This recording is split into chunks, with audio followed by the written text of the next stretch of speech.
Hello and Namaskar. This is Rishabh Singh and you're watching Shri Ram Science. We are running a very important series called 1 PYQ 1 Day, जहाँ पर हम जो भी mains के previous year के questions हैं उसके अप्रोच को समझने की कोशिश करते हैं। अगर आपके सामने मेंस में कोई क्वेश्चन है तो 7 to 10 मिनट्स के अंदर आप उस क्वेश्चन को अप्रोच कैसे करेंगे, इंट्रोडक्शन क्या होना चाहिए, what has to be the body of the answer and conclusion जो है या कंक्लूड जो है किसी भी पर्टिकुलर आंसर को हम किस तरीके से करेंगे। सो ये एक अप्रोच होती है जिसके थ्रू ये जो अप्रोच है आंसर राइटिंग की, इस इनिशिएटिव के थ्रू जो है हम आपको समझाने की कोशिश कर रहे हैं। हर दिन जो है आपको डिफरेंट सब्जेक्ट्स के जो क्वेश्चंस हैं मेंस के पीवाईक्यूज, वो जो है आपको यहाँ पर देखने को मिलते हैं। और आज जो सब्जेक्ट है बहुत ही इंपॉर्टेंट एंड बहुत ही इंटरेस्टिंग है, दैट इज इंटरनेशनल रिलेशंस। जो क्वेश्चंस है वो आपका जो क्वेश्चन है आज का इंटरनेशनल रिलेशन का वो 2023 का है। इससे पहले हमने 2024 में जितने भी क्वेश्चंस आए थे उसको देख लिया। इससे पहले 2023 में प्रीवियस में क्या क्वेश्चन पूछा था वो भी देख लिया है। और आज जो है हम सेकंड क्वेश्चन की तरफ जा रहे हैं। बट इस क्वेश्चन में आगे बढ़े उससे पहले एक इन्फॉर्मेशन, अगर आप यूपीएससी प्रिपरेशन कर रहे हैं एंड आप कंफ्यूज्ड हैं how to start your UPSC preparation, you are stuck in your UPSC preparation, you are confused in your UPSC preparation, how to start, when to start, तो आप अपने सभी डाउट श्री राम साइंस के फ्री 1-to-1 मेंटोरशिप फॉर्म में fill कर सकते हैं, जो आपको इसी वीडियो के डिस्क्रिप्शन और कमेंट बॉक्स दोनों में मिल जाएगा। जो भी आपके डाउट्स हैं उन डाउट्स को हमारे क्वालिफाइड मेंटोर्स जो है वो रिजॉल्व करेंगे। सो इसी के साथ वीडियो को स्टार्ट करते हैं। सो द क्वेश्चन क्या कह रहा है, Indian diaspora has scaled new heights in the West. Describe its economic and political benefits for India. बहुत ही स्ट्रेट फॉरवर्ड क्वेश्चन है। ये जो क्वेश्चन है ये 10 मार्क्स का है and you have to write this answer in 150 words. तो बहुत सिंपल सा क्वेश्चन है, कोई ट्रिकी क्वेश्चन नहीं है। स्टेटमेंट ऑलरेडी दिया हुआ है, यूपीएससी ने ऑलरेडी मान लिया है, जो फैक्ट भी है कि इंडियन डायस्पोरा जो है when it comes to west, specifically west region की बात की जा रही है तो हम वेस्ट के एस्पेक्ट में ही बात करेंगे, ठीक है। तो वेस्ट में इंडियन डायस्पोरा जो है उसकी जो इन्फ्लुएंस है, जो पावर है, बड़ी तेजी से बढ़ रही है। तो ये जो न्यू हाइट्स इंडियन डायस्पोरा ने अचीव कर लिया है when it comes to western countries, किस तरीके से वो इंडिया को इकोनॉमिकली एंड पॉलिटिकली बेनिफिट करता है, बस इस पर जो है हमें डिस्कशन करना है। तो आप सिंपल एक इंट्रोडक्शन लिख सकते हैं। आप चाहे तो प्रेजेंट सिनेरियो कोई रीसेंट एग्जांपल दे सकते हैं कि जब भी वेस्टर्न कंट्रीज में, चाहे फ्रांस हो, चाहे यूएसए हो, चाहे यूके हो, जब भी इंडिया के प्राइम मिनिस्टर नरेंद्र मोदी जी वहां पर विजिट करते हैं तो आप देख सकते हैं कि किस तरीके से उनका वेलकम होता है। एंड ये जो वेलकम होता है उसमें इंडियन डायस्पोरा का एक बहुत ही इंपॉर्टेंट कंट्रीब्यूशन होता है, बहुत ही इंपॉर्टेंट पार्टिसिपेशन होता है।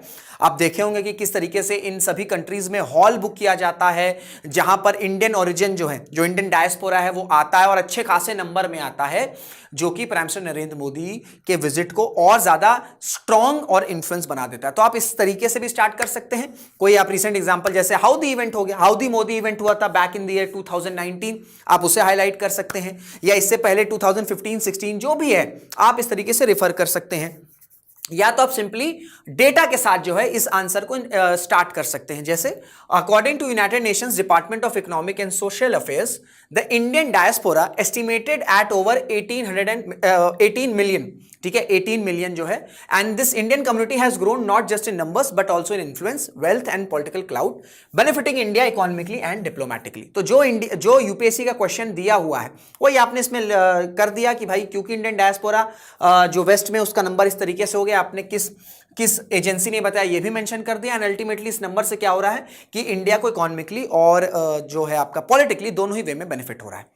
तो पहला इंट्रोडक्शन हो गया। अब देखिए इसमें दो पार्ट हैं इस क्वेश्चन में। First we have economic benefit, we have to highlight the economic benefits to India related to Indian diaspora, and the second benefit is political benefits, ठीक है। एंड द सेकंड बेनिफिट और the second part of the question is political benefits. तो हम सबसे पहले देखेंगे what are the economic benefits to India when it comes to Indian diaspora. तो सबसे इंपॉर्टेंट चीज आती है when it comes to economic benefits, that is remittances, ठीक है। अगर मैं रेमिटेंसेस की बात करूं तो आप सिंपली इसमें कुछ आपको ज्यादा नहीं लिखना है। देखिए दो पार्ट हैं and you have to write this answer in 150 words. तो अगर आप दोनों पार्ट के 4-4 पॉइंट्स भी लिख रहे हैं तो ये मोर देन इनफ हो जाएगा। इंट्रोडक्शन आपने 2 लाइन में दे दिया, 4-4 मतलब कुल मिला के 8 points, this is more than enough. And last में आप कंक्लूजन दे देंगे तो ये कंप्लीट जो है आपका आंसर हो जाएगा। सबसे इंपॉर्टेंट चीज आती है रेमिटेंसेस। अब अगर हम रेमिटेंसेस की बात करें तो आपको सिंपली इसमें फिगर कोट कर देना है। यहां पर आपको करंट अफेयर्स, ठीक है, जो भी आप न्यूज़पेपर रेफर करें या मैगजीन रेफर कर रहे हैं, आपको इस तरीके से डेटा मिलता रहता है। तो आप पहले का डेटा भी दे सकते हो, ऐसा नहीं कि आपको बिल्कुल लेटेस्ट डेटा ही देना है। आप ये नहीं कि आप 2015-16 का दे रहे हो, बट हाँ एटलीस्ट 2020 हो गया, 2020 के बाद से third decade the third decade of the 21st century, इसके बाद से कोई भी आप डेटा जो है कोट कर सकते हो। तो जैसे इंडिया ने 125, ठीक है, 125 बिलियन डॉलर्स जो है, और ये बिलियन है, बिलियन डॉलर जो है वो रेमिटेंसेस में रिसीव किए थे 2023 में, एंड ये हाईएस्ट थे। 2023 में रेमिटेंसेस के बेसिस पर सबसे ज्यादा कहां पर अमाउंट क्रेडिट हुआ, दैट इज इंडिया। कितना हुआ? Around 125 billion dollars. एंड ये जो है इंडिया की कुल मिलाकर 2 से 3% जीडीपी को कंट्रीब्यूट करता है। तो आप समझ सकते हैं कि एक इंडियन डायस्पोरा, ठीक है, जो अक्रॉस द ग्लोब स्प्रेड है, वो जब रेमिटेंसेस, स्पेसिफिकली हम अभी वेस्ट की बात करें, इसमें वेस्ट का कंट्रीब्यूशन ज्यादा है, अभी गल्फ की तरफ जाएंगे तो वो और ज्यादा नंबर में रहता है, ठीक है। तो रेमिटेंसेस की अगर हम इसमें, लेकिन हमने कंबाइन किया हुआ, ठीक है, वेस्टर्न कंट्रीज भी एंड गल्फ नेशंस भी, पूरा कंबाइन करके नंबर आया है। एंड ये ऑटोमेटिकली आपका 2 से 3% ऑफ इंडिया की जो जीडीपी उसे कॉन्ट्रीब्यूट करता है, which is huge and which is very important. Clear हो गया? तो इकोनॉमिक बेनिफिट में पहला है आपका रेमिटेंसेस। सेकंड है आपके इन्वेस्टमेंट्स, क्योंकि जो इंडियन डायस्पोरा है ना, इंडियन डायस्पोरा जो है वो अक्रॉस ग्लोब स्प्रेड है। तो जो एनआरआईज हो गए, ठीक है, जो पर्सन ऑफ इंडियन ओरिजिन जैसे आपके पीआईओ हो गए, तो ये लोग इन्वेस्टमेंट भी काफी बड़े अमाउंट में करते हैं, ठीक है, काफी बड़े अमाउंट में इन्वेस्टमेंट करते हैं। जिससे क्या होता है, ये जो इन्वेस्टमेंट आती है वो किस फेज में आती है या किस वे में आती है? वो आती है आपकी एफडीआई के वे में, that is foreign direct investment, ठीक है, एफडीआई, फॉरेन डायरेक्ट इन्वेस्टमेंट। अब ये जो एफडीआई आती है, ये डिफरेंट सेक्टर्स में या जो डिफरेंट एस्पेक्ट्स हैं उसमें जो गवर्नमेंट ऑफ इंडिया है वो इन्वेस्ट करती है। चाहे हम इंफ्रास्ट्रक्चर की बात कर लें, चाहे हम हेल्थ केयर की बात कर लें, चाहे हम टेक्नोलॉजी की बात कर लें। तो पहला इकोनॉमिक बेनिफिट क्या है? पहला इकोनॉमिक बेनिफिट है कि हमें रेमिटेंसेस रिसीव्ड होते हैं। 2023 में इंडिया को सबसे ज्यादा रेमिटेंसेस रिसीव्ड हुए थे, जो कि कुल मिलाकर 2 से 3% जो जीडीपी कंट्रीब्यूशन है, जो जीडीपी है उसको कंट्रीब्यूट करते हैं। सेकंड इंपॉर्टेंट पॉइंट ये है कि जो एनआरआईज हैं, जो पर्सन ऑफ इंडियन ओरिजिन हैं, जो कि डिफरेंट कंट्रीज में स्प्रेड हैं, जो एक अच्छी खासी पोजीशन पर है, क्योंकि जो भी हमारे इंडियन डायस्पोरा हैं वो एक अच्छी पोजीशन पर रहते हैं। आप देख लोगे तो सीईओ आपको देखने को मिल जाएंगे, ठीक है, एग्जीक्यूटिव्स देखने को मिल जाएंगे, मैनेजिंग डायरेक्टर देखने को मिल जाएंगे। इस तरह की बड़ी बड़ी पोस्ट में आपको, गूगल के सीईओ इंडियन है, ठीक है, वर्ल्ड बैंक, आईएमएफ, कहीं भी आप देखोगे, माइक्रोसॉफ्ट, कहीं भी आप देखोगे, इन्फ्लुएंशियल पोजीशन पर आपको इंडियंस देखने को मिलते हैं। तो इससे क्या होता है कि जितने भी एनआरआईज हैं, जितने भी पीआईओ हैं, ये इन्वेस्ट करते हैं, ठीक है, ये इन्वेस्टमेंट आती है in the form of foreign direct investment. And फिर फर्दर ये जो एफडीआई आती है, जो गवर्नमेंट ऑफ इंडिया है, इसे डिफरेंट सेक्टर्स में इन्वेस्ट करती है। क्लियर हो गया? थर्ड इकोनॉमिक बेनिफिट है टूरिज्म। एग्जाम्पल के तौर पर महाकुंभ हुआ 2025, अभी जनवरी फेब में हुआ था। इसमें ह्यूज नंबर में जो इंडियन डायस्पोरा है ना, वो इंडिया में आया था। और खुद जो टूरिज्म मिनिस्ट्री है, उनका डेटा है कि अराउंड आपका 2023 में 7.4 मिलियन जो टूरिस्ट आए थे इंडिया में, ठीक है, 7.4 मिलियन टूरिस्ट जो हैं, जो इंडिया में आए थे, उनका जो ओरिजिन था वो कहां था? इंडियन था, इंडियन ओरिजिन। तो जब भी टूरिज्म आएंगे तो टूरिज्म इंडस्ट्री अगर बूस्ट होगी तो अल्टीमेटली हमारी जो इकोनॉमी है उसको बेनिफिट होगा। तो रेमिटेंसेस हो गया, ठीक है, रेमिटेंसेस के बाद इन्वेस्टमेंट हो गए। अब इन्वेस्टमेंट आती है तो इससे ट्रेड टाइज भी बढ़ते हैं, ठीक है, ट्रेड टाइज भी बढ़ते हैं बिटवीन डिफरेंट कंट्रीज, चाहे वो यूएस हो, यूके हो, फ्रांस हो। क्लियर हो गया? And third is your tourist, कि टूरिज्म जो टूरिज्म इंडस्ट्री है, क्योंकि टूरिज्म इंडस्ट्री कैसे बूस्ट होगी? जब फॉरेन अराइवल्स जो हैं वो ज्यादा नंबर्स में बढ़ेंगे। तो जो फॉरेन अराइवल्स आते हैं, जो फॉरेन टूरिस्ट आते हैं, उसमें एक लार्ज चंक जो है वो इंडियन डायस्पोरा कंट्रीब्यूट करता है। And the fourth and the most important one is knowledge transfer. आप सबको पता है, मैंने आपसे बताया है कि इंडिया में एक ट्रेंड रहता है कि बाहर जाके जॉब करनी है।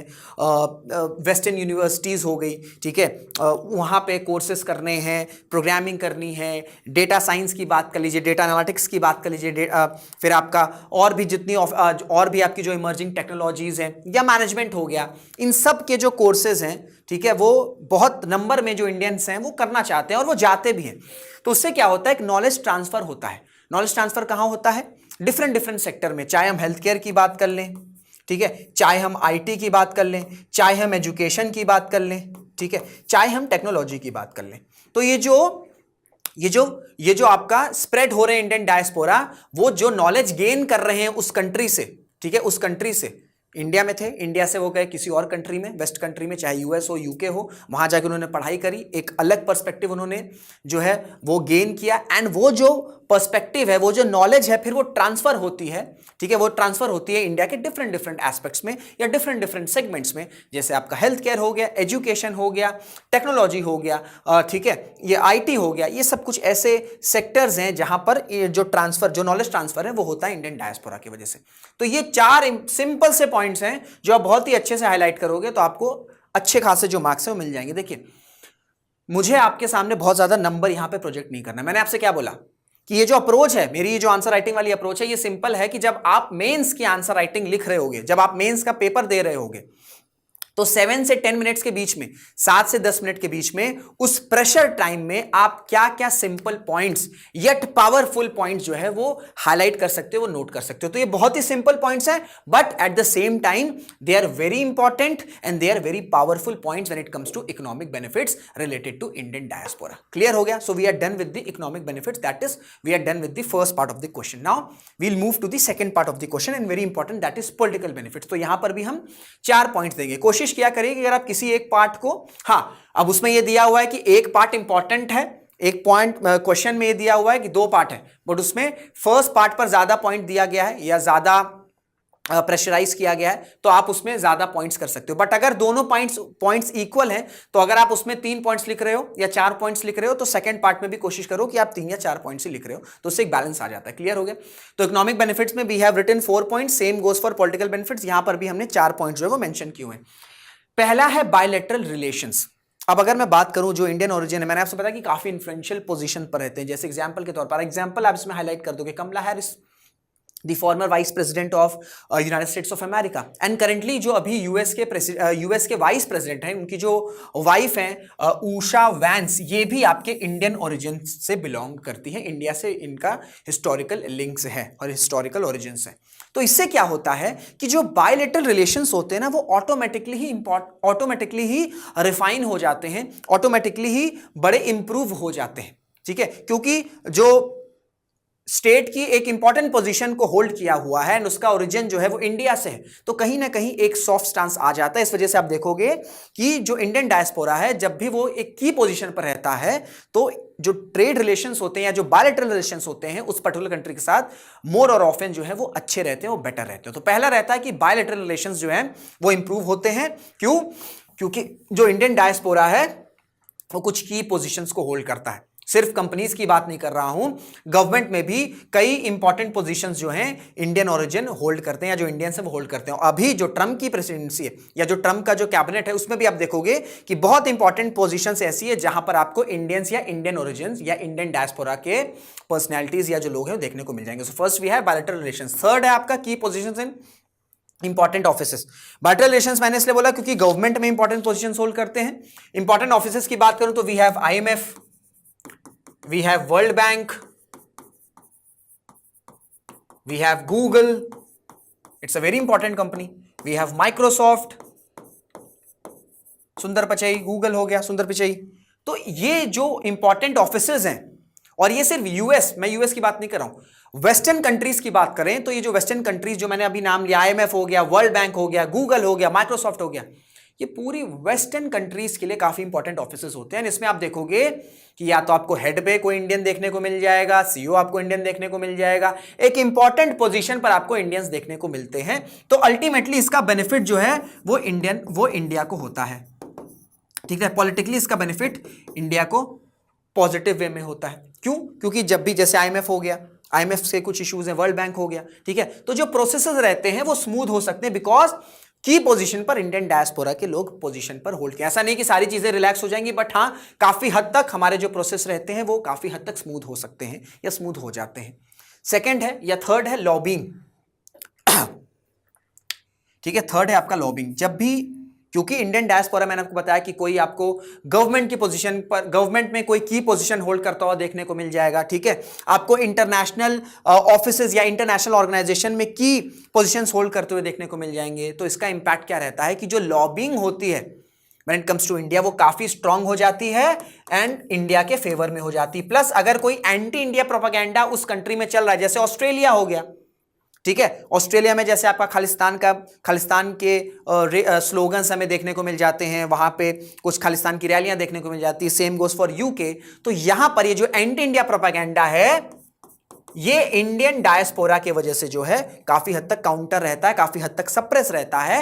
एंड अल्टीमेटली अगर कोई मिस इन्फॉर्मेशन, ठीक है, कोई मिस इंफॉर्मेशन इंडिया के रिस्पेक्ट में अगर स्प्रेड की जा रही है तो उस फेक इंफॉर्मेशन या उस मिस इंफॉर्मेशन को काउंटर करने का काम भी आपका हमारे इंडियन डायस्पोरा करते हैं बाय लॉबिंग। क्यों? क्योंकि ये की पोजीशंस जो है वो होल्ड किए रहते हैं। इसी वजह से आप देखोगे कि इंडियन अमेरिकन के जो वोट्स हैं, ठीक है, जो इंडियन अमेरिकन के वोट्स हैं वो काफी ज्यादा इंपॉर्टेंट हो गए हैं, वो काफी ज्यादा इंपॉर्टेंट हो गए यूएस के इलेक्शंस के लिए। इस वजह से आपने देखा होगा 2 से 3% ही है अराउंड, बट वो काफी इन्फ्लुएंशियल है, ठीक है, वो काफी ज्यादा स्ट्रांग हो चुके हैं। इस वजह से आपने देखा होगा कि इंडियंस के लिए, ठीक है, कई सारे पॉजिटिव रिमार्क्स जो है इंडिया के लिए, इंडियन डायस्पोरा के लिए कई इंपॉर्टेंट पॉजिटिव रिमार्क्स जो है डोनाल्ड ट्रंप ने दिए थे इलेक्शन से पहले, बट अभी वो फिर से एक अलग नेगेटिव जो है उसमें जा रहे हैं। बट डोनाल्ड ट्रंप का कोई भरोसा नहीं, हो कभी भी स्विच कर सकते हैं। So lobbying and the fourth and the most important political benefit that India gets by the humongous Indian diaspora is soft power. क्योंकि Indian diaspora across globe spread है, तो इससे क्या होता है, इससे इंडिया की एक सॉफ्ट पावर की इमेज रहती है, ठीक है। एक तो हमारी जो इंडियन डायस्पोरा, इंडियन ओरिजिन के लोग हैं, वो एक तो क्वालिफाइड जॉब्स करते हैं। आपको कहीं पर भी इस तरीके से कोई इल एक्टिविटीज में, कोई एंटी सोशल एक्टिविटीज में आपको इंडियंस का नाम देखने को नहीं मिलता है। एक क्लीन इमेज रहती है, ठीक है, एजुकेटेड इमेज रहती है, इंटेलेक्चुअल इमेज रहती है, ठीक है। तो इससे क्या होता है, इंडिया की एक सॉफ्ट पावर की जो इमेज है वो बड़ी हद तक स्ट्रांग होती है। प्लस क्योंकि अक्रॉस द ग्लोब स्प्रेड है, specially when it comes to western countries, तो इससे क्या होता है कि जो इंडिया का कल्चर है, जो इंडिया का, ठीक है, कल्चर फैब्रिक है, वो भी काफी हद तक विजिबल होता है। इस वजह से आप देखोगे कि जो हमारे फेमस फेस्टिवल्स हैं या जो हमारे कुछ फेमस कल्चरल प्रोग्राम्स हैं वो आपका एक्टिवली जो है काफी हाई लेवल पर जो है वो इंजॉय किए जाते हैं या सेलिब्रेट किए जाते हैं। जैसे आपका दिवाली पर ऑफिशियल जो है यूएसए ने बोला है कि छुट्टी होगी, हॉलीडे होगी। क्यों?